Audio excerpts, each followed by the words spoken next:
जो फरमा रही हैं कि जी आप जाएं असल जो सही फोरम है, तो आप थोड़ा सा नाज़रीन को बताएं कि आपकी स्ट्रेटजी इस वक्त क्या है पार्टी की। एक तरफ तो आप इलेक्शन कमीशन में गए हैं लेके शिकायत, फिर आप सुप्रीम कोर्ट से भी एक्सपेक्ट कर रहे हैं कि वहां भी इसकी सुनवाई होगी। कोई केस है जो भी लगा है अभी तक? इस तरह है कि ऑब्वियसली हम लोगों ने तीन चीजें की हैं। एक, हम लोग डायरेक्ट इलेक्शन कमीशन के पास गए हैं, उसमें बाद लोगों ने गलत किया कि वो डायरेक्ट कोर्ट के पास चले गए थे और कोर्ट ने उनको रीडायरेक्ट कर दिया इलेक्शन कमीशन उसका क्या फैसला देता है, उसके बाद ऑब्वियसली ट्रिब्यूनल में जाएंगे। उनके पास 90 डेज होते हैं, ठीक है, ट्रिब्यूनल में जाएंगे, ये ऑलरेडी जा चुके हैं। जो परसों हम लोगों ने दिखाया था फ्राइडे को, उसमें हम लोगों ने 75 कैंडिडेट्स वो बताए थे। उसकी मैं मिसाल दे देता हूं। अच्छा, इसमें बहुत सारे इंडिपेंडेंट ऐसे लोग हैं, जैसे मैं इस्लामाबाद की मिसाल देता हूं, तो 47-48 में वहां पे मुर्तजा खोकर साहब भी थे। मुर्तजा नवाज खोकर साहब ने भी कहा कि उनके भी फॉर्म 45 के तहत पीटीआई जीती हुई है। नहीं, but that's not the question. The question is कि ये जो कह रही हैं कि भाई आप ये दो मामलात आप कह रहे हैं आप उठा रहे हैं, कोर्ट भी गए वहां भी, तो अब आप, लेकिन उसके साथ साथ आप पार्लियामान में तो बैठेंगे जाके? बिल्कुल बैठेंगे हम। देखिए, पार्लियामान में बैठेंगे क्योंकि हम लोगों ने, वो कहते हैं ना कि वंस बिटन ट्वाइस शाय, ठीक है। हम लोगों ने ये देखा था कि जब हम पार्लियामान से इस वजह से निकले थे कि यहां पे कॉन्स्टिट्यूशन है, और कॉन्स्टिट्यूशन नहीं, वो सियासी नहीं, देखे जो मर्जी डिसीजन हो, जब आपने असेंबलीज डिसॉल्व कर दी तो डायरेक्ट आर्टिकल 224 आ जाता है। पाकिस्तान में सियासत है और पावर पॉलिटिक्स है, तो दोनों को मतलब कॉन्स्टिट्यूशन नहीं, दोनों समझेंगे तो कॉन्स्टिट्यूशन नहीं है ना, आप कॉन्स्टिट्यूशन नहीं है ना, आप practical, so that means there is no constitution. तो फिर आप, फिर you are in the game. So that is why, so that is why now we are playing the same game that they are used more wisely, more wisely by going into pitch पे आके उन्हीं को हरा के जाएंगे। अच्छा, तो ये जैसे कह रहे थे आज बिलावल भुट्टो, जो सही कहते हैं, वो कहते हैं आप प्राइम मिनिस्टर बनना चाहते हैं, खाली तो आप नहीं खुद बन सकते। जाहिर है कि जैसे पार्लियामान जब एक दफा बैठेगा तो कुछ 3-4 दिनों में आपको you have to elect the prime minister, तो आपके पास जो भी सीट्स हैं उसमें तो आपको प्राइम मिनिस्टर नहीं मिलने लगा। You will need some party, people's party वगैरह की सपोर्ट, तो आप ना किसी से, हर एक से कुट्टी की भी है,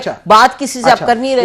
इस तरह है कि अभी तो कुछ टाइम है, मेरे ख्याल में 29 तक कुछ टाइम है कि जब पार्लियामेंट को बुलाएंगे और वो, ठीक है। अब उससे पहले हम एक्सपेक्ट ये करते हैं कि स्टेबिलिटी के लिए ये जो 45, अच्छा फॉर्म 45 को जज करना कोई मुश्किल काम नहीं है। Form 45 but you know that there is a system ना। नहीं, there is a system, but that system can not take a very long time ना। हम सुप्रीम कोर्ट से ये दरखास्त कर रहे हैं या ट्रिब्यूनल से ये दरखास्त कर रहे हैं कि for the sake of the stability of Pakistan let's get ये प्रॉब्लम सॉल्व्ड अर्ली। इसको 5 साल ना लटकाए, 6 साल ना लटकाए, वो ना करें, जल्दी करें। अच्छा, उसकी वजह से अगर ये हो जाता है तो हमारे जब हमें 75 जब नहीं होता, हम पार्लियामान में बैठे, अच्छा, पार्लियामान में बैठ के देखेंगे कि स्ट्रेंथ क्या है। तो फिर उस वक्त आप you won't talk to anybody to get for the time being we have, हम लोगों की सोच ये है कि हम हुकूमत नहीं बनाएंगे, अच्छा ठीक है, ऑपोजिशन में बैठेंगे। लेकिन अगर हमें जब हमें हमारे ये 75 लोग वापस मिल जाएंगे तो then we are 168 without that thing, plus वो करके हम आराम से बना सकते हैं। Move off the chair, we want to sit on that,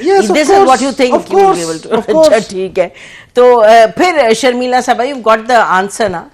वो कह रहे हो हम इस तरह से चलेंगे तो वो फिर अपोजिशन, यानी कि वो काबीना में नहीं होंगे, तो उसी तरीके से जैसे आप काबीना में नहीं होंगे वो भी काबीना में नहीं होंगे। लेकिन जी बात ये है कि ये मुझे बड़ी खुशी हुई जब मैंने ये बात सुनी थी कि ये पार्लियामान में तो जाएंगे। पहले तो ये पार्लियामान को कोई वक़्त ही नहीं देते थे, पार्लियामान से बाहर ही बैठ के सियासत करते थे, लेकिन शुक्र है पार्लियामान में जाएंगे। अब पार्लियामान को चलने भी दें और अपनी जो एजुटेशंस है वो सही जगह पर एग्जॉस्ट करें। सही बात है, देखो system has to go on, लेकिन जहां तक पीपल्स पार्टी का ताल्लुक है, हम बिल्कुल गवर्नमेंट को सपोर्ट करेंगे on case to case basis. अगर कोई ऐसी लेजिस्लेशन है जो मुल्क के लिए जरूरी है, कोई ऐसे मामलात हैं, नेशनल सिक्योरिटी के मामलात हैं जहां पर हमारी सपोर्ट की जरूरत है, we will review it on case to case basis और फिर हम उस तरीके से उसको लेके आगे चलेंगे। क्योंकि हमारे पास अगेन ऑप्शंस क्या हैं। ऑप्शन अगर ये है कि अगर हम पीएमएलएन को सपोर्ट नहीं करते, पीटीआई बात करना चाहती नहीं है, तो क्या होगा? इस मुल्क में कोई पार्लियामान नहीं चल पाएगी, कोई वज़ीर आज़म नहीं होगा, कोई काबीना नहीं होगी, तो system will collapse. It has already collapsed और मजीद बुराई आ जाएगी। और इवेंचुअली जो तकलीफ में जो लोग हैं, पाकिस्तान के लोग तकलीफ में हैं, जो हमारी जानिब देख रहे हैं वो कह रहे हैं कि जी आप लोग अपना मेक अप योर माइंड